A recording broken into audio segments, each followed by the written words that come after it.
네, 사랑하는 사회민주당 당원 여러분, 달려라 한창민 애청자 여러분 반갑습니다. 사회민주당 부대표 임명희입니다. 사회민주당 대표 한창민입니다. 반갑습니다. 예, 오늘 제목이 2025년 상반기 의정보고 N 하반기 의정활동 다짐이고 부제로 탄핵에서 내란 종식과 사회 대개혁으로 달려라 한창민입니다. 보통 의정보고는 인쇄물을 이제 제작해서 저희가 발송을 해드리잖아요. 이번에는 좀 색다르게 영상으로 저희가 좀 준비를 했습니다. 영상으로 의정보고를 하게 된 이유 좀 대표님이 설명 좀 해주시죠. 네, 모두가 알다시피 2025년 상반기는 아주 뜨겁고 역사적인 순간이 계속 이어졌습니다. 그래서 하나하나 의정보고로 하기보다는 그 역사적인 장면을 우리가 다시 한번 되새기면서 상반기를 이렇게 돌아보는 시간이 조금 더 뜻깊겠다. 이렇게 해서 별도의 의정보고라기보다는 영상을 통해서 함께 공감하는 시간을 하는 게 좋겠다 해서 이렇게 영상으로 인사드리게 됐습니다. 네, 오히려 더 친근하게 반갑지 않을까 싶습니다. 예, 그럼 본격적으로 시작해 볼 텐데요. 그 전에 우리 달려라 한창민 유튜브 채널 좋아요, 구독, 알림 설정 꼭 해주시길 바랍니다. 예, 우리 저희가 이제 구독자가 점점 늘어야 되기 때문에 주변에도 많이 유포해 주시길 바라고요. 오늘 이야기 구성은 저희 한창민 대표가 뽑은 가장 인상 깊은 장면 14개의 장면을 뽑아서 설명하는 방식으로 꾸며보았습니다. 예, 그럼 첫 번째 장면부터 보시겠습니다. 3.1절 범국민대회 야 5당 공동집회 사진인데요. 사실 1월 15일 날 어렵게 윤석열이 체포가 됐지만 그 이후에도 여러 가지 굴곡이 있었습니다. 광장에서는 계속 시민들이 모이고 있지만 뭔가 빠르게 진행되지 못한다는 좀 불안감이 있어서 야5당이 3월 1일 날 개별적으로 그동안 행동하는 것을 넘어서서 야5당이 국민들과 함께 광장에서 함께 출정하는 날이다. 이렇게 생각을 하시면 좋을 것 같습니다. 당시에 더불어민주당, 조국혁신당, 진보당, 기본소득당, 사회민주당 등 야5당이 이제 국민들과 함께 빠르게 내란을 종식시키면서 윤석열 탄핵과 그 정권 교체로 나아가야 된다. 이걸 결의하는 자리였기 때문에 이 이후에 바로 탄핵 정국에서 뭔가 부침이 있을 때마다 시민사회와 함께 야5당이 단식 농성도 하고 그리고 그 이후에 국민들한테 약속도 하고 대선에서 함께하기 위해서 5월 달에는 다시 공동선언도 하고 그리고 대선으로 넘어가는 매우 중요한 기점이 이 시간이었다. 이렇게 보면 좋을 것 같습니다. 예, 내란 종식과 사회대 개혁으로 신속하게 나설 수 있게 된 역사적인 순간이 아니었나 싶고요. 예, 대표님 말씀을 듣고 나니 이 사진이 저희가 참 감회가 남다릅니다. 우리 당원님들과 애청자분들께서도 함께 광장에서 애써주셨는데요. 이 3.1절 야5당 공동집회를 개혁 연합군의 출정식으로 의미를 부여하신 한창민 대표의 말씀에 공감하시면 예, 공감의 댓글도 부탁드리면서 다음 장면 예, 대선으로 가보겠습니다. 두 번째 장면은 대통령 선거에서 뽑아주셨어요. 이게 권성동의 강릉에서 또 경북 상주, 문경, 의성으로 내달린 험지 원정 네, 이름으로 붙여서 선거운동을 예, 전국으로 다녀주셨는데 이제 어떤 의미로 뽑아주셨는지 예, 말씀 좀 해주시죠. 네, 4월 4일 날 드디어 윤석열을 탄핵시키고 바로 대선으로 들어가게 됐습니다. 그리고 좀 전에 보여드렸던 장면처럼 야5당이 함께 공동선대위를 꾸리고 이재명 후보를 중심으로 전국을 누비는 시간이었는데 사회민주당 같은 경우는 가장 어려운 곳에서 새로운 변화를 좀 만들어놔야겠다 해서 강릉부터 그 다음에 경북 지역으로 이렇게 선거운동을 하게 되었는데 그래서 이제 일명 험지 원정대를 통해서 이 대선에서 좀 더 변화를 이끌어가는 역할을 하겠다 해서 시작한 이 험지 원정대 사진을 좀 뽑게 되었습니다. 예, 구속 위기에 몰린 강릉의 5선 권성대 의원이 마침 저희가 녹화하는 오늘 국회에서 체포 동의안이 가결되었습니다. 네, 방금 체포 동의안 표를 하고 이쪽으로 넘어왔습니다. 네, 이런 권성대 의원의 정치적 위기에 복잡한 것도 아마도 이런 험지에서의 노력이 있었기에 좀 가능했다는 생각도 듭니다. 네, 당시에 우리 부대표님이 또 강릉시당 위원장이었기 때문에 강릉에서 정말 치열하게 싸워오셨거든요. 그래서 강릉을 시작으로 해서 가장 험지 중에 하나인 경북의 의성, 문경, 상주 이런 데로 다니면서 우리 국민들이 또 이 내란 정부 개선을 그대로 좀 변화를 원하는구나. 그것을 확인하는 시간이었고 이 힘을 가지고 정권 교체까지 이어갔다. 이렇게 보면 좋을 것 같아서 이 네. 좀 사진을 뽑게 되었습니다. 다음 장면으로 가보실까요? 역시 대선에서 뽑아주셨는데요. 네네. 불평등 타파위원회 출범식 사진입니다. 여기서 좀 잠깐 설명을 드리자면 이 불평등 타파위원회는 이재명 대통령 후보 선대위 산하의 소득과 자산, 지역과 세대, 노동, 교육, 불평등 타파를 기치로 내세워서 다양한 정책을 발표하고 홍보 활동을 했던 특히 우리 사회민주당이 주도적으로 만들고 운영했던 선대입니다. 대표님은 어떤 의미로 선정해 주셨을까요? 네, 당시 이제 야 5당의 대표의 한 사람으로서 공동 선대위원장으로 제가 함께 했고요.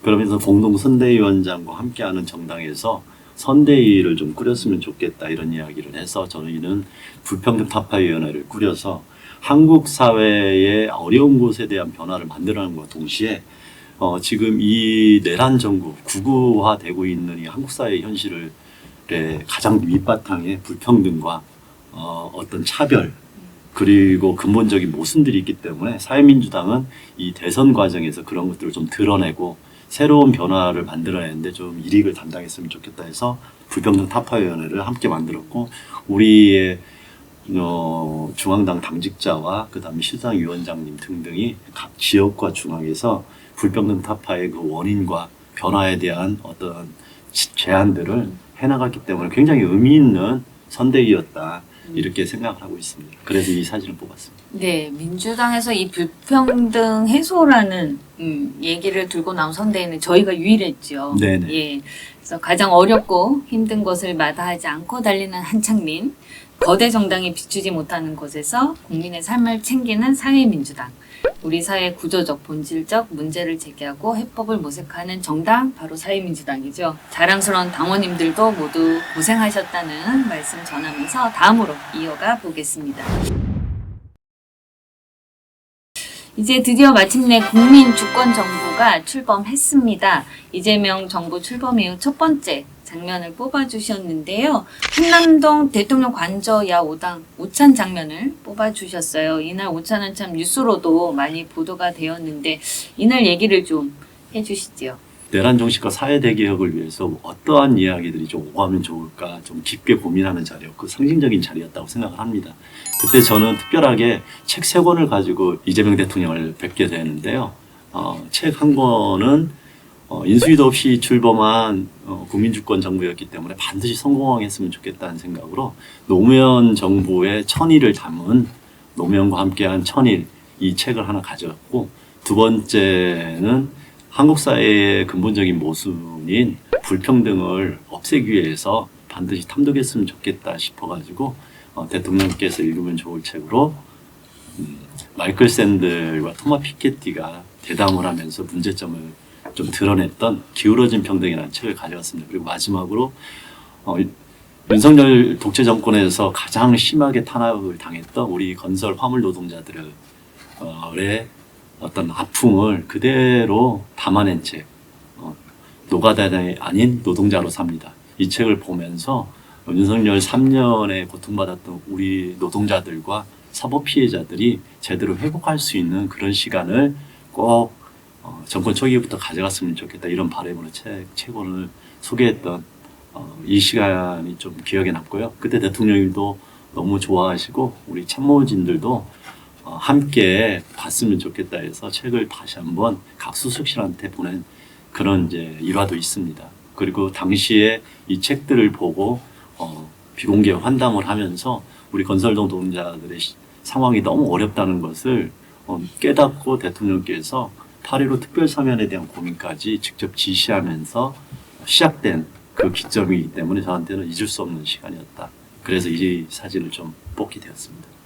예, 그로부터 43일 후 8.15 광복절에 건설 화물 노동자들을 비롯한 윤석열 폭정의 사법 피해자들이 우리 곁으로 돌아왔습니다. 정말 중요한 역할을 하셨습니다. 그날 건설 화물 노동자들뿐만 아니라 고공농성 노동자들이 내려올 수 있도록 대통령께 말씀드리셨는데 그 다음 장면 이어서 얘기를 좀 이어가도록 해보겠습니다. 네. 예. 진정한 내란 종식은 하늘 위 노동자가 내려오는 것입니다. 대표님께서 5월 대정부 질문에서 말씀하신 제목인데요. 97일 만에 땅을 밟은 김영수 지회장님을 철탑 위에서 모시고 내려오셨던 장면입니다. 함께 좀 울었던 기억이 울컥했어요. 그렇지. 이게 땀인지 눈물인지 모르게 참 더운 날씨에 고생하셨는데 대표님께는 좀 어떤 의미가 있었을까요? 네, 조금 전에 봤던 그 사진하고 연결돼서 이재명 대통령을 뵀을 때도 고궁에 올라가 있는, 그래서 우리의 삶을 지켜봐 달라고 외쳤던 우리 노동자들이 땅을 밟는 것이 모든 것을 제자리로 돌리는 첫 출발점이라고 생각했는데, 그 이후에 빠르게 논의가 되고 동료원들과 함께 노력해가지고 김영수 거통고 지회장님이 하마 철탑에서 내려오는 이 시간을 맞이한 게 좀 상징적이고 의미 깊었습니다. 그 이후에 한국옵티컬의 우리 박정혜 동지, 그리고 세종호텔의 고진수 동지도 다시 내려올 희망을 만들어낼 수 있겠다 이렇게 생각을 했고, 이 상징적인 장면 이후에 정말 많은 분들의 노력으로 그런 것들이 이어지는 것 같아가지고 이 사진은 모든 것이 제자리로 돌아가는 상징적인 사진이라고 생각해서 함께 보고 싶었습니다. 예, 아마 8월 29일이죠. 한국 옵티컬 박정혜 동지가 그래서 땅을 밟았고, 예, 세종호텔은 현재 교섭이 재개되어 고진수 동지도 곧 내려올 수 있지 않을까 좀 희망을 갖고 있습니다. 네, 맞습니다. 네, 그래서 한국 옵티컬은 국회 청문회와 정부 차원에서 교섭 탭을 구성을 약속하고 내려오신 것만큼 조속히 청문회와 교섭이 이루어져서 고용 승계가 반드시 이루어지길 바라겠습니다. 계속 이어가 보겠습니다. 6번째 장면은 저희가 8.15 광복절 특별 사면으로 화성교도소에서 출소하시는 건설 노동자들을 맞으러 가셨던 장면입니다. 직접 맞으러 가셨죠. 네네, 예, 맞습니다. 정말 의미가 남달랐을 것 같은. 이때 생각하면은 다시 좀 저도 울컥하는데요. 지난 2년 동안 상처를 입고 마음을 아팠던 건설 노동자들, 특히 이제 양해동 열사한테 좀 마음의 짐을 덜었다는 느낌이 들었습니다. 8.15 사면에 우리 건설 노동자들이 포함되고 그때 화성교도에서 나오는 그 시간에 그걸 맞이하는 것이 반드시 필요했다고 생각을 하고요. 그 이후에도 이제 건설 노동자들의 명예 회복을 위해서 많은 일들이 이어져 왔기 때문에 뜻깊은 시간이었다고 생각합니다. 당시에 조국 대표와 이제 사법 피해자들도 많이 나오셨는데 그 시간만은 화성교도소에서 나오는 우리 건설 노동자 출소자들을 맞이하는 게 꼭 필요했다고 생각을 합니다. 우리 대통령 간담회부터 이어져 왔던 건설 노동자들의 이제 명예 회복, 이 부분이 계속 후속 조치로 이어지는 것 같아서 그때 이 장면은 좀 뜻깊다 이렇게 말씀을 먼저 드리고 싶습니다. 예, 그러면서 저희가 어쨌든 특별사면 운동 과정에서 많은 일화들이 좀 있었는데요. 그 대통령께 선물한 노가다가 아닌 노동자로 삽니다. 북콘서트를 또 국회에서 주최하셨어요. 네, 맞습니다. 예, 그날 이야기도 좀 해주시죠. 이게 다 이어지는 건데 대통령한테 처음에 우리 노동자들의 명예와 상처를 좀 보듬고 명예를 회복시켜야 된다 이렇게 말씀을 드리고 이제 8.15 특사도 있었고, 그리고 그 전에는 그 책 노가다가 아닌 노동자로 삽니다. 이제 이 책에 대한 북콘서트도 국회에서 처음으로 열어가지고 그 시간에 첫 노동자 장관인 김영훈 노동부 고용노동부 장관이 와서 그동안 2년 동안에 탄압받았던 건설 노동자들과 화물 노동자들한테 노동부 장관으로서 사과하는 그런 시간도 이끌어냈고요. 그때 우리 양해돌 열사 부인과 아이들이 눈물을 흘렸던 그 장면을 잊을 수 없습니다. 그리고 정말 오랜만에 우리 건설 노동자들이 분노의 얼굴에서 잠시라도 미소를 띠는 얼굴을 그때 보일 수 있어가지고 저희들이 해온 일이 좀 그래도 소중한 시간이었다, 이걸 확인하는 순간이었습니다. 예, 제가 당시 강원도당 위원장이라서 양해동 열사의 진보 정당에게 남겼던 양해동 열사의 유서를 직접 강릉경찰서에 가서 받아 들었었는데요. 그날 오신 이제 김선희님과 두 자녀들이 앞에서 양해동 열사의 어떤 정의를 지켜줄 수 있는 그날이 되어서 저도 좀 남달랐던 시간이었습니다. 오늘 이렇게 지나온 시간들을 좀 되짚으면서 소중한 의미들을 우리 당원들과 달려라 한창민 애청자들과 나누고 있는데요. 이제 탄핵과 대선, 진정한 내란 종식을 위한 피해자들의 회복까지 달려왔습니다. 이제 마지막으로 사회 대개혁 임무를 수행해온 활동들, 주로 입법 활동을 중심으로 살펴볼 텐데요. 넘어가기 전에 짧게 두 장면만 더 보겠습니다. 이슈가 되는 현안들도 많았지만 언론에 나오지 않는 또 많은 작은 현장들도 있었는데요. 그 중에서 대표님이 이제 여러 차례 함께 하시면서 포괄임금 폐지와 임단협 승리에 기여하신 IM라이프 노동조합. 이 작지만 큰 승리가 있었습니다. 사실 큰 사업장뿐만 아니라 작은 사업장에서 수많은 노동자들이 어려움을 겪고 있는데 이 IM라이프 생명도 그 어려운 현장 중에 하나였습니다. 그런데 그분들이 저희들을 찾아오셨고 사실은 이 문제를 해결하기 위해서 우리 부대표님하고 당에서 나섰는데요. 다행히 이분들이 저희들의 협력으로 처음으로 임단협과 포괄임금제를 이걸 없애면서 임단협으로 이끌어가는 쟁의를 성공하는 어떤 경험을 하게 되어서 아 정말 우리가 잘했구나.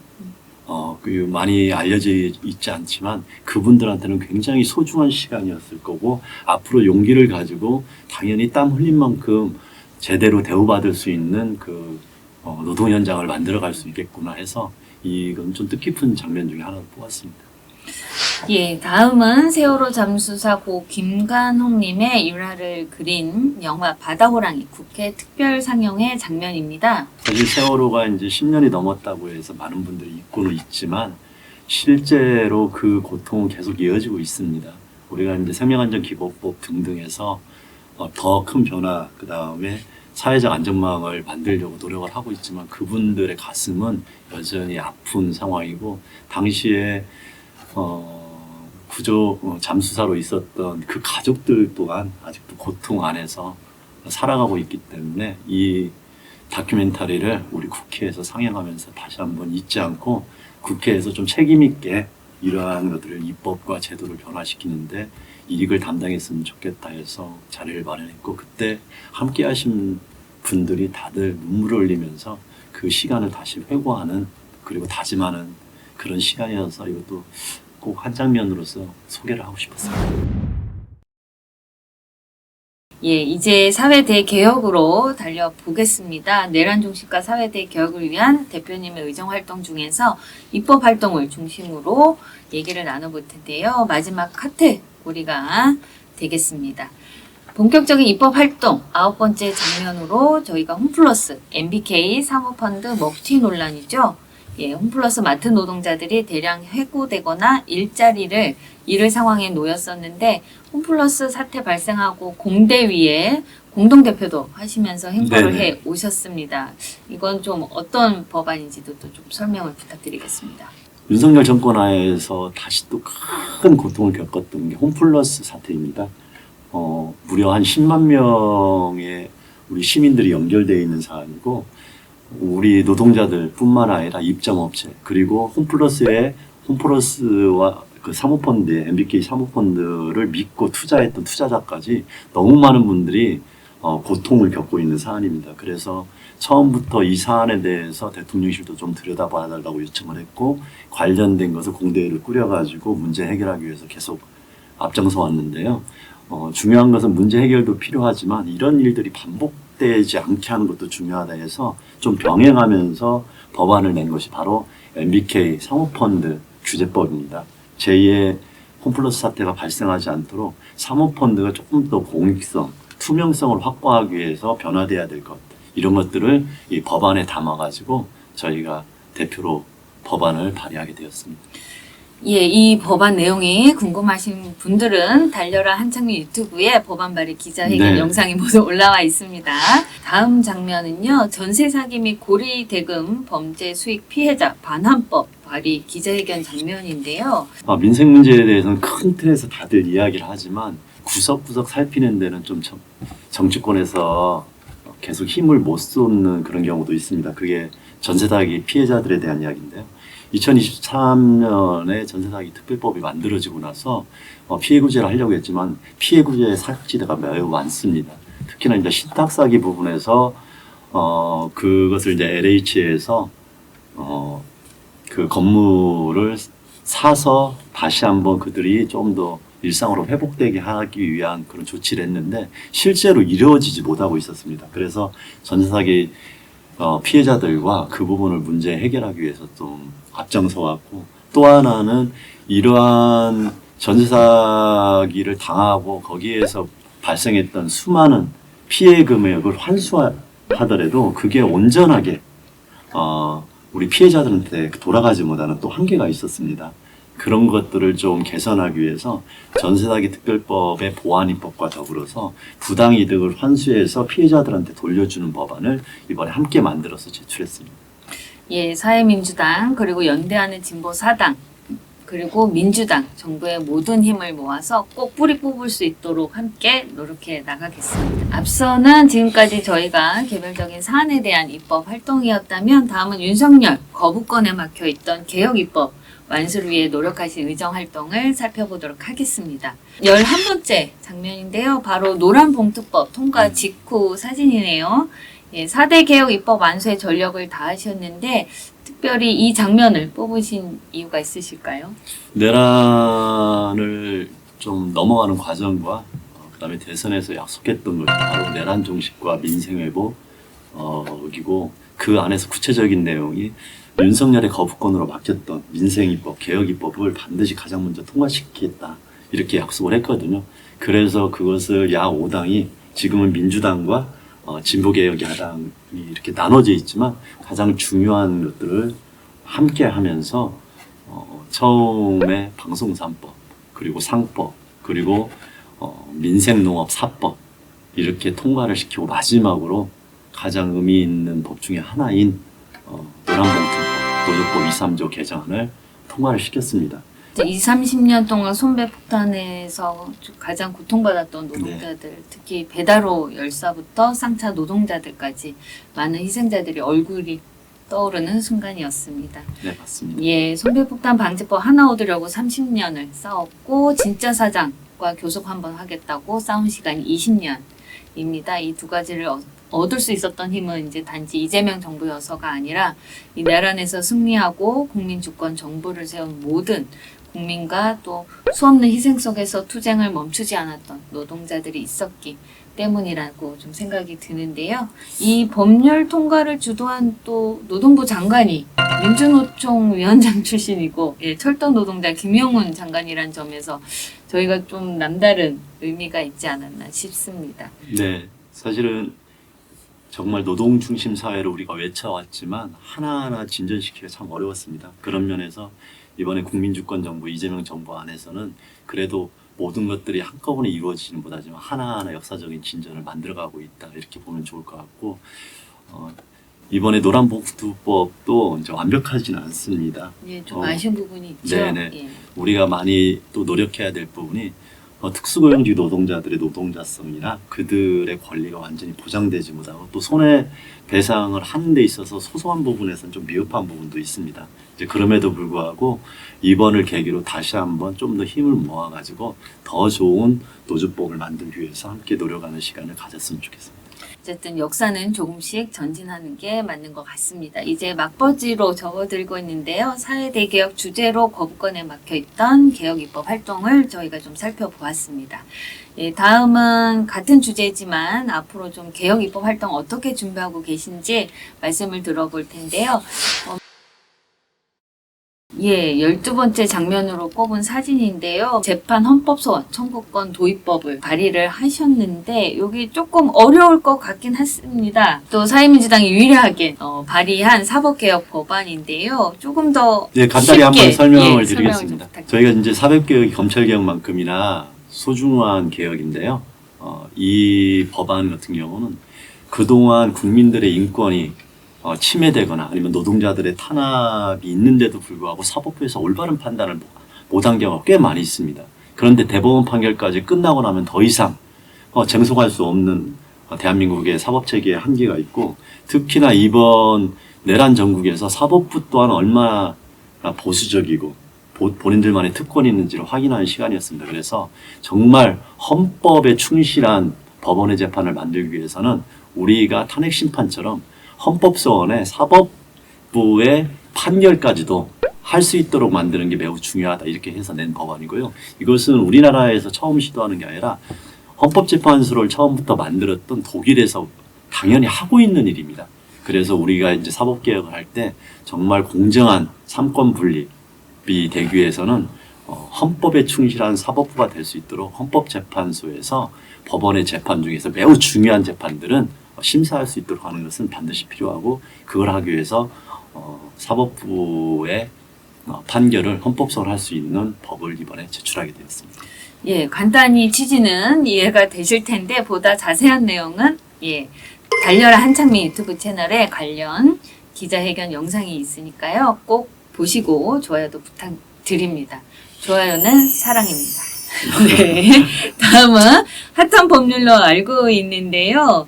윤석열, 이완규 방지법을 발의하시는 장면입니다.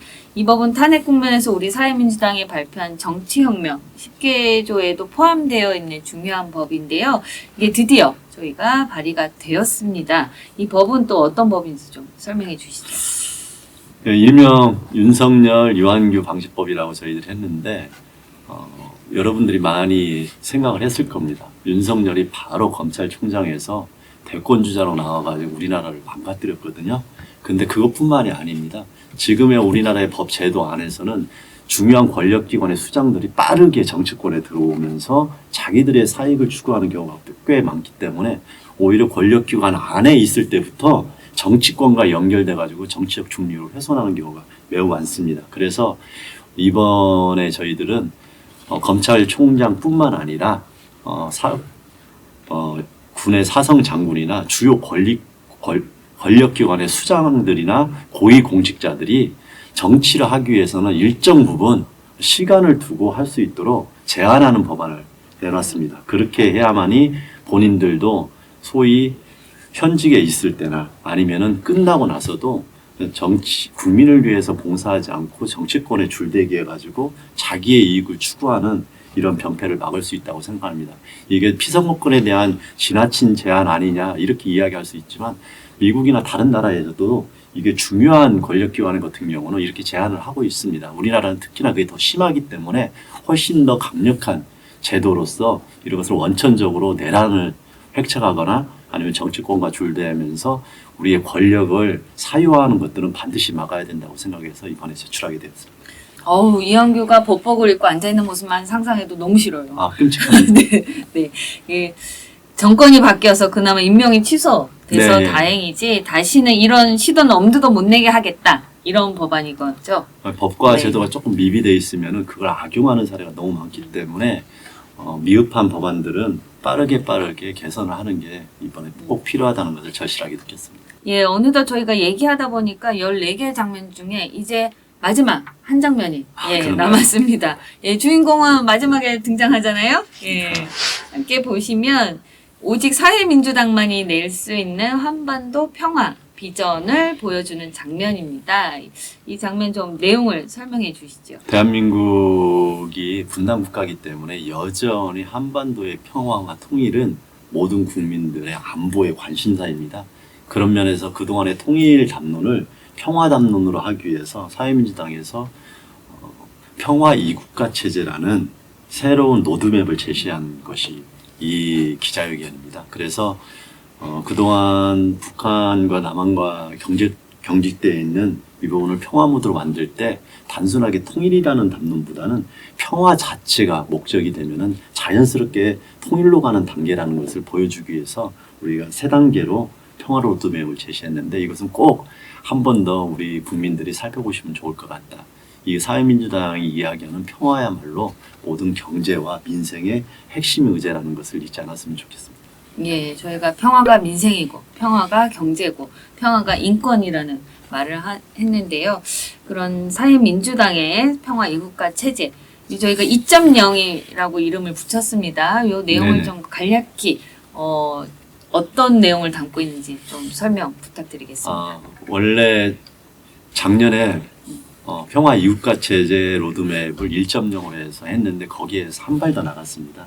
그래서 남북이 서로의 실체를 인정한 가운데서 평화를 최우선으로 하되 단계적으로 가지 않고 남북 수교와 북미 수교, 평화 수교를 한꺼번에 해서 서로 교류와 협력을 높인 다음에 서로 경제적인, 문화적인 교류 협력으로 서로의 지향성을 좀 높여가자. 이게 핵심입니다. 그래서 3단계로 이야기를 해놨는데 다행히 이제 저희가 이 제안을 하고 나서 한반도 평화에 대해서 고민하는 국회의 의원 모임에서도 관련된 평화담론에 대한 의견들을 좀 더 경청하는 분위기여서 다행이다 이렇게 생각을 하고 있습니다.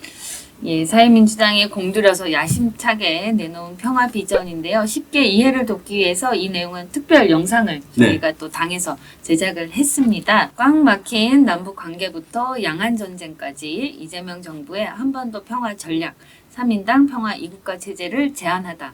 라는 제목으로 영상이 올라가 있는데요. 한반도 평화 네트워크 정욱식 대표 초청 대담을 달려라 한창민 채널에도 업로드 했습니다. 이제 저희가 준비한 장면들은 모두 마쳤습니다. 생각보다 되게 금방 지나가지 않았습니까? 국민주권 정부의 성공과 사회대 개혁, 그리고 개혁연합군의 강력한 개혁 입법 속도전과 사회민주당의 존재 이유, 그리고 한창민 대표의 역할까지 사회민주당 당원으로서 자부심을 가질 수 있는 시간이었습니다. 이제 마지막으로 정기국회를 향해 달려가셔야 되는데요. 예, 한창민 대표님의 이제 마지막 포부와 다짐을 들어보겠습니다. 지난 상반기가 개혁연합군을 통해 가지고 내란 정식과 사회 대개혁으로 향한 길이었다고 하면은 이제는 그것을 결실 하나하나 만들어가는 시간이라고 생각합니다. 그런 면에서 이번에 하반기 국회에서도 입법과 더불어서 국정감사를 통해서 그리고 새로운 변화의 현장에서 더 낮은 곳에서 더 힘든 사람들이 우리 대한민국의 구성원으로서 조금 더 편안하게 미래를 열어갈 수 있도록 사회민주당의 진보동정의 역할로서 끝까지 최선을 다하겠다.